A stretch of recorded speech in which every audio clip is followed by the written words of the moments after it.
Body business মাত্র 3000 টাকা না 5000।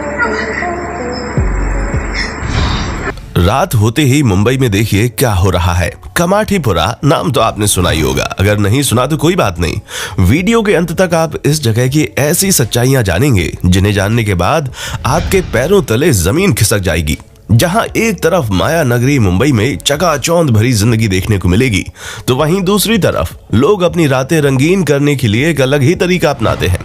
तो चलिए आज आपको मुंबई की उस बदनाम गली में लेकर चलते हैं जहां जाने के बाद अच्छे खासे शरीफ लोगों का ईमान बिगड़ जाता है। लेकिन दोस्तों, वीडियो शुरू करने से पहले आपसे एक छोटी सी रिक्वेस्ट है कि अगर आपने हमारे चैनल फैक्ट मंत्रा को अभी तक सब्सक्राइब नहीं किया तो बिना देर किए चैनल को सब्सक्राइब कर लें और इसी तरह की वीडियोस को लगातार देखते रहने के लिए बेल आइकन को प्रेस करना ना भूलें। भारत की आर्थिक राजधानी मुंबई, जिसे माया नगरी के नाम से भी जाना जाता है, ये एक ऐसा शहर है जहां लोग अपने सपने पूरे करने के लिए आते हैं। तभी तो हर साल लाखों लोग इस शहर में इस उम्मीद से आते हैं कि उनकी जिंदगी बदल जाएगी। पर यहाँ आने के बाद या तो लोगों की जिंदगी पूरी तरह से संवर जाती है या तो हमेशा हमेशा के लिए बिखर जाती है। ये भारत का एक अकेला ऐसा शहर है जहां पर कोई आपकी जिंदगी में दखल अंदाजी नहीं करता। आप जैसे मर्जी वैसे रह सकते हैं, लेकिन इस शहर की अपनी एक शर्त है और वो ये है कि आपको भी इसके मुताबिक रहना पड़ेगा। तभी तो लोग अपने आप को मुंबई की लाइफस्टाइल में फिट करने के लिए दिन रात लगे रहते हैं। पर वहीं इन सब चीजों से अलग कुछ लोग ऐसे भी हैं जो देश दुनिया की चिंता छोड़कर अपनी रातें रंगीन करने के लिए मुंबई के उस बदनाम इलाके में पहुंच जाते हैं जिसकी चर्चाएं पूरे भारत में हैं। जी हाँ, आपने बिल्कुल सही समझा, हम कमाठीपुरा की बात कर रहे हैं। मुंबई के इस बदनाम इलाके को आज से कई सालों पहले लाल बाजार के नाम से जाना जाता था, जहां पर पहुंचते ही इंसान का ईमान बिगड़ जाता है।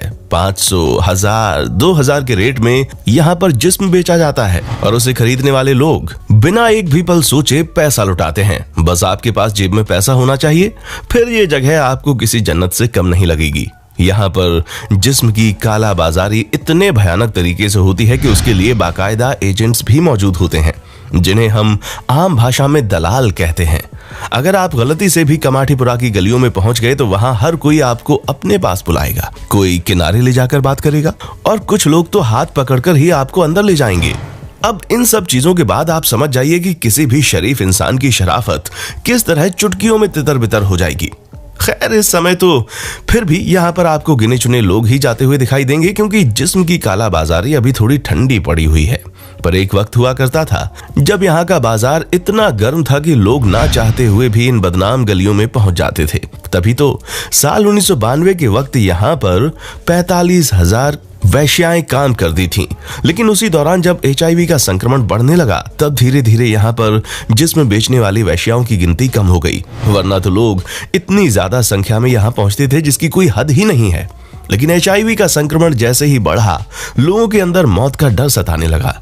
कई सारी वैश्याओं ने वेश्यावृत्ति का काम छोड़ दिया और मौत के डर से मर्दों के अंदर का दरिंदा भी मर गया। तभी तो लोग यहाँ पर ना के बराबर आते थे, वरना क्या अमीर क्या गरीब, हर कोई आपको कमाठीपुरा की इन्हीं बदनाम गलियों में किसी हसीना के साथ अपनी शाम रंगीन करता हुआ मिल जाता था। और उस समय डॉन वगैरह भी बहुत ज्यादा हुआ करते थे मुंबई में। उनमें से अधिकतर लोगों की रातें इसी रेड लाइट एरिया में बीतती थीं। पर संक्रमण ने सभी के दिमाग ठिकाने लगा दिए और यही वजह है कि 2009 में यहाँ पर काम करने वाली वैश्याओं की गिनती 45,000 से हटकर डायरेक्ट 1600 पर पहुंच गई।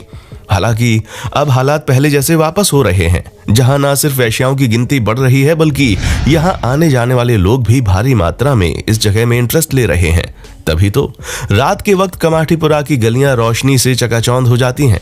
पर यहाँ की चकाचौंध के पीछे एक घना अंधेरा छुपा हुआ है और वो ये है कि यहाँ काम करने वाली अधिकतर महिलाएं जोर जबरदस्ती से यहाँ लाई जाती हैं। जी हाँ, आप जिस तरह नाटक और फिल्मों में देखते हैं कि कैसे महिलाओं को बहला फुसलाकर बड़े शहर का वादा दिया जाता है और फिर लाकर यहाँ बेच दिया जाता है, असल में पूरे भारत के अलग अलग कोनों से छोटे शहरों की लड़कियों को पहले बहला फुसलाकर कभी काम देने का बहाना बनाकर यहाँ पर लाया जाता है, तो कभी उनसे शादी करके उनको फंसा लिया जाता है और फिर यहाँ लाकर 5,000 से 10,000 में बेच देते हैं, जिसके बाद उन लड़कियों की जिंदगी पूरी तरह से तबाह हो जाती है और उन्हें वैश्यावृत्ति करने के लिए मजबूर किया जाता है। पहले तो दलाल इन लड़कियों को पैसों का लालच देते हैं और फिर अगर वो नहीं मानती तो उन्हें बेहोशी के इंजेक्शन दिए जाते हैं, जिससे उन्हें कोई फर्क ही नहीं पड़ता कि उनके साथ क्या हो रहा है। और ये चीज कई सालों से यहाँ पर होती आ रही है।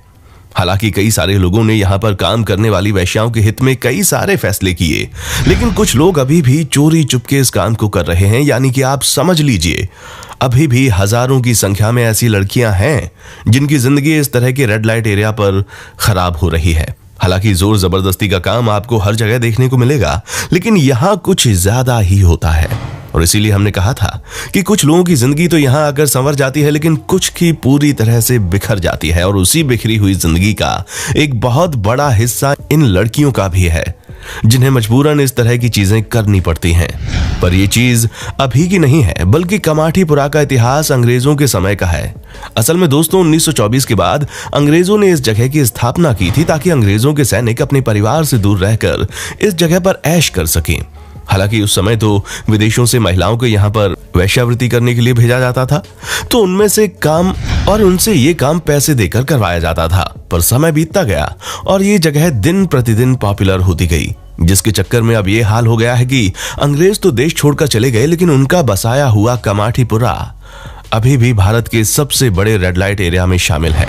दोस्तों, मुंबई के कमाठीपुरा में सिर्फ वैश्यावृत्ति ही नहीं होती, बल्कि मानव तस्करी भी होती है, जो मुंबई के अलग ही सच को व्यक्त करती है।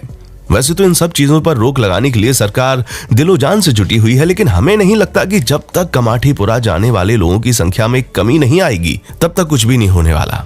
क्योंकि अब यहाँ पर लड़कियों की संख्या बढ़ने लगी है और कई सारी लड़कियां खुद से इस काम को कर रही हैं, जहां इनमें से अधिकतर ऐसी हैं जिन्हें जोर जबरदस्ती से इस काम को करने पर मजबूर किया गया। और ये सब कुछ उनके भविष्य के साथ खिलवाड़ के अलावा कुछ भी नहीं है। अब हमें तो ये पता नहीं कि हमारे देश में इस तरह की जिस्म फरोशी का धंधा कब बंद होगा और कब लोग धोखा देकर मासूम लड़कियों को इस तरह के दलदल में फेंकना छोड़ेंगे। वैसे आपने ये चीज भी नोटिस की होगी कि मुंबई का क्राइम रेट बाकी शहरों से थोड़ा सा कम है, खास करके रेप वगैरह के मामले में। और ये चीज इसीलिए है क्योंकि यहाँ पर लोग अपनी रंगीन रातें करने के लिए किसी से जोर जबरदस्ती नहीं करते, बल्कि वो डायरेक्ट मुंबई की बदनाम गलियों में पहुंच जाते हैं। इसीलिए यहाँ पर कमाठीपुरा इतना ज्यादा पॉपुलर है। बाकी आपका इसके बारे में क्या कहना है और आप इन चीजों को किस तरह से देखते हैं, उसके बारे में हमें कमेंट करके जरूर बताइए। और इसी तरह की शानदार वीडियोस को लगातार देखते रहने के लिए अपने चैनल फैक्ट मंत्रा को सब्सक्राइब करना ना भूलें। देखने के लिए शुक्रिया। दोस्तों, आपको स्क्रीन पर 2 और वीडियोस दिखाई दे रही हैं, जिसे देखने के लिए स्क्रीन पर क्लिक करें।